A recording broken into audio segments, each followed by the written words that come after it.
speak. There's a retired Israeli general who gave an interview last week in the Israeli news, and he said that he's watching the destruction of Israel before his very eyes.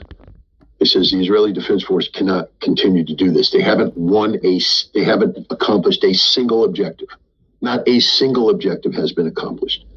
They haven't defeated Hamas. Hamas still exists politically and militarily and is resisting very effectively. They haven't done anything in southern Lebanon. They're supposed to be 20 kilometers in on a 100-kilometer frontage. They've advanced a couple hundred meters into southern Lebanon, and they're getting the snot kicked out of them. A major attack last night was repulsed by Hezbollah. The forces retreating from the hill that they were trying to seize went into a valley where they continue to be ambushed. The Israelis are evacuating the casualties as we speak under fire. This is the reality. Every square inch of southern Lebanon is a potential ambush zone that has been reconnoitered in advance by Hezbollah. They know exactly what they're doing. The concept that Hezbollah is without leadership is absurd. So they're failing to accomplish their task.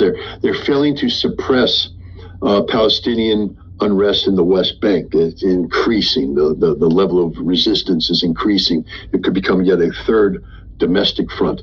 They can't stop the Houthi from shutting down the Israeli economy. The world hates Israel. The world hates Israel. The world hates Israel. This man made that point over and over again. He said, we have lost the world.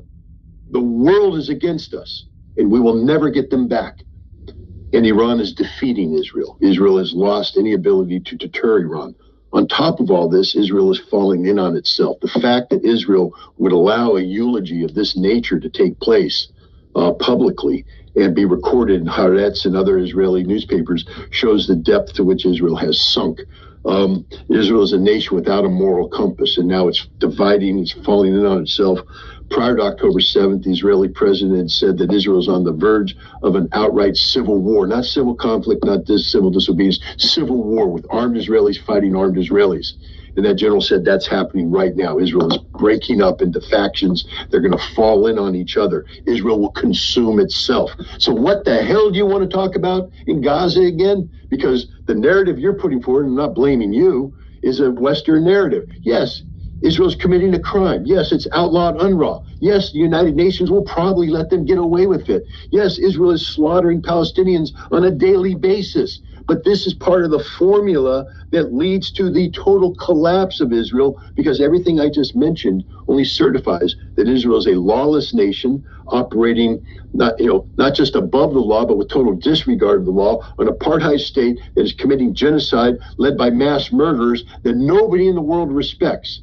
How much longer Israel can sustain this is unknown. Hi, I wanted to